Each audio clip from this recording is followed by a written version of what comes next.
You ain't finna pass me my medicine. That's all I'ma say.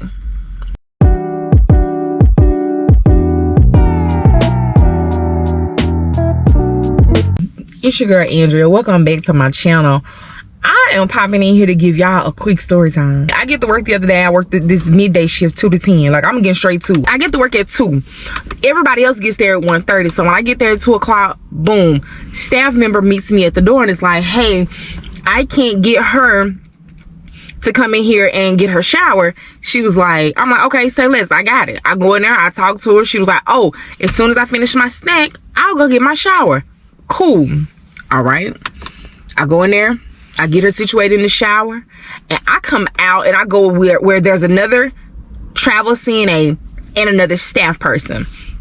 And we're talking and I'm like, so we have a few more showers to get. Somebody has to cook. Like, how do y'all want to divvy this up? Because it doesn't matter to me. I asked the staff person because the other traveler, I already know. Me and her, we gonna get together and do what we gonna do, and we gonna get our work done. So the staff person pretty much says, I want to take care of the male client. We say, cool. The other traveler says, I'll take the female client. I said, I'll assist because she is a little bit of a difficult client at times. Okay. So I finish up the lady that I'm doing because, like I said, I got her situated and I left out. So I go back, finish her up, and then we're all just standing around talking for maybe 5 or 10 minutes. Then the other traveler says, are you ready to take care of, you know, Stacy? So I'm like, yeah, let's get her together. So I go in there and I start getting all the towels, the toiletries, the things of that nature. She gets the client. She begins to toilet her and everything. I'm just getting toiletries together. Again, that's all I'm doing. I have my back turned to the other traveler and Stacy. And we're just saying Stacy for that client because I would not use real names. So staff person comes to the door, but my back is turned so I don't see her. I hear the other traveler say, do you need something? She points at me. Mind you, my back is turned so I don't see it. The traveler says, Andrea, she needs you. When I turn around, she thanks me for helping with that previous client that I showered. Was picking and she was gonna pull her catheter out and then was gonna have a whole problem. So I just went up to her and I'm like, hey, you need to stop so that you don't accidentally pull that catheter out again, because she's pulled that catheter out 3 or 4 times. I said, you don't want to have to go to the hospital tonight. You don't want to have to put a brief on. You need to leave it alone. She's like, okay, I'm sorry. Boom, we move on. So that's what she's thanking me for, I think. Next thing I know, I hear Stacy, the client, screaming. I heard the traveler say, can you step out so we can go ahead and give her her shower so she can calm down, and then we'll be out. I turn around to see, you know, because the worker's still standing there. She immediately turns around and she leaves. I'm thinking, okay, cool. I go in with the shampoo and conditioner. I wash her hair. The other traveler is down with the soap and water. She's going ahead and getting her feet and stuff. And then, you know, kind of working her way up. So she's doing that. Whatever. I wash and dry her hair. I'm done. At that point, I'm getting the things that I use, putting them away, and getting the towels and the rest of the linen from the last person that I shower. I'm just cleaning up at this point because she doesn't need help with that shower. But I just went ahead and washed her hair and did that way she can get started. Just maximizing time because I want to get done and sit down. So I come out, we're done, she's dressed. I walk one of the clients out to the mailbox to get her mail. She has a package. So after she opens her package and everything, she's like, I need the staff person, and we're gonna call the staff person Laura. She's like, I need Laura to come and lock my things up in the office. I said, okay. So I'm walking through the house and I don't see Laura. I go in the kitchen and I see out the window that Laura's sitting outside at the bench and she's doing paperwork. So I go out there and I'm like, hey, look, Laura, can you come in and lock her things up? She had a package and she needs it locked in the office because she has the keys. Okay, because she's the med person for the day. She said, it'll be a minute because I'm writing an IR. I said, okay. And I'm thinking IR. I know that's an incident report. But, you know, something may happen while we was in the bathroom. I don't have a clue what's going on. I said, okay. So she looks at me and she says something. She's whispering. And I'm like, huh? She was like, come here. So I go out the door and I grab one of the clients that loves outside. He loves outside. So I bring him outside because it's an opportunity for him to get some fresh air. So I take him outside with me. He sits on the bench.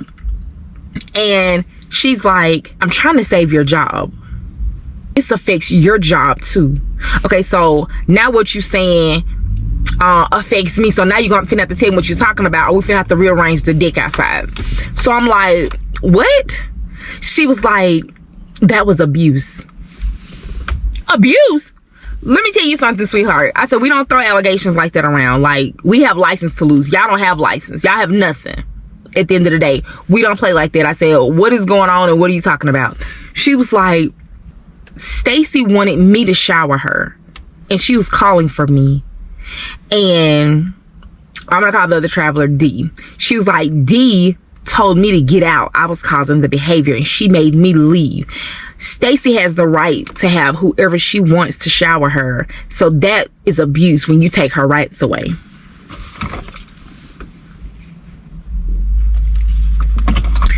Mind you, Stacy don't know nobody's name. She was screaming Tara. We don't have a staff or a CNA named Tara. So I don't know who she calling. I have no idea. But to know names that she's made up for people, I wouldn't have any idea because I'm girl. And I call her girl back. Cause so she's like, hey girl, how you doing, girl? I'm like, I'm fine, girl. How you doing? That type of thing. So she was like, I have to report this to the state. I'm still confused because what are you talking about?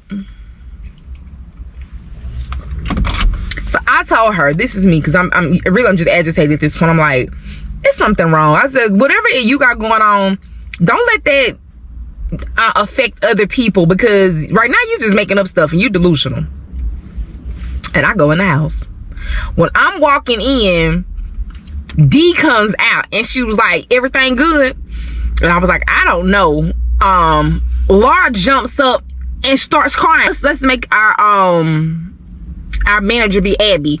She was like, Abby's on her way. Abby's on her way and she's gonna get to the bottom of it. So I'm thinking like, whatever. So we get inside. She goes in the mid room and she slams the door. We can hear her on the phone and she's on the phone with Abby and she's telling her like, I saw them abuse her. But she was saying names. She was like, D was abusing Stacy. And excuse me, and I was trying to stop her. And Andrea didn't say anything. So I immediately go in the mid room because I'm like, what you not about to do is stand here and tell no lies on me. That whole report ain't nothing but trash, and at this point, so are you. So I see her lay her phone down, and it was like she hung up her phone and then got on the company phone. I knew then she was recording. But she just started talking crazy to me, and so before I know it, I was going off. Mind you, this girl used to be a client in this home. How did y'all hire the client, allow her to be called QMAP, she's the med tech, and then they wonder why all the other clients are like, she can't give me my meds. They were literally housemates. You ain't finna pass me my medicine. That's all I'ma say. You ain't passing me my medicine. So they stay into it because, again, in their mind, you're not staff. You're one of us. You're one of us. But they were trying to, rehabilitate her, get her in a good place. And I love that for her. I love that for her. But it's obvious she had some issues. So I'm very patient. She talks to me all the time. She confides in me. She wanted me to meet her son. She brought a dog for me to meet her dog. Like, whatever. She be asking me to dye her hair and be wanting to hang out. Girl, I don't want to do none of that with you. I'm proud of how far you've come, but at the end of the day, we ain't friends. She then tells me, why didn't you speak up for me?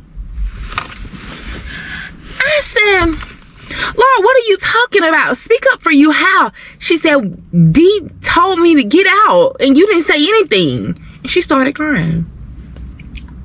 I said, what is really going on with you? I said, something is wrong. What is going on? I said, whatever you're dealing with, you can't bring that to work. We're taking care of vulnerable adults. And as I'm looking at her, I'm realizing you're a vulnerable adult. And right now, you need help. So I tried. I done calmed myself down. And then she started talking crazy again. And then,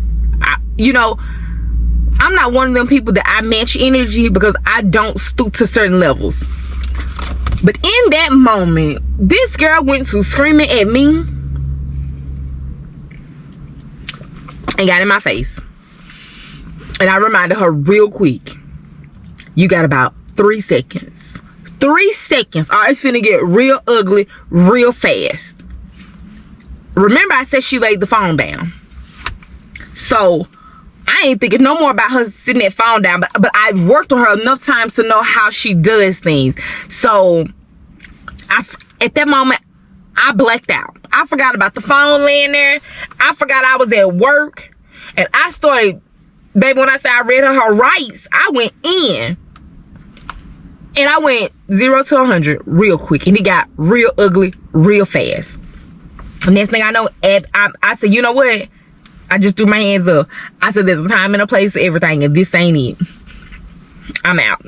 I got my bag. I went and put it in my car, and I went and sat on the back porch because the other client was still outside. So I went and sat out there with him because I knew Abby was on her way. So when Abby gets there, D comes outside, the other traveler. She comes outside and she was like, Abby's made it. She went in the office with Laura and closed the door. I tried to talk to her and she was like, I need to talk to my staff. Can you like pretty much get out my face? Pretty much what she told D. So I'm sitting there replaying all this. I done called my husband. I put him on. I'm letting him know like, I'm probably coming home tomorrow. I'm probably just gonna drive. You don't have to worry about flying out here with me. I'm on my way. He's like, what is going on? Calm down, breathe. Cause I was going on. He's like, let the manager come.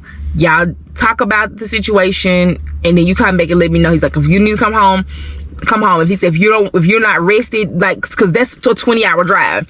Like, we're going through the whole thing. We packing up. I'm finna go. That's what my mind is. I'm getting off. I'm going to pack. I'm finna come home. He's like, I can just fly out to Denver. We can drive. Like, just find out what's gonna happen and then call me. Just calm down. Okay. So next thing I know, Abby comes outside, looks at me, and she's like, what the H-E-L-L happened? And that's exactly how I was. I was like, Abby, I don't know. I said, I feel like I missed something. I was like, maybe I wasn't paying attention, but I missed something. She was like, let me just say this. There was an allegation of abuse. And we have to take this serious. I need you to leave and go to a different house. And she told me the house she wanted me to go to. And she told D, I need you to go home.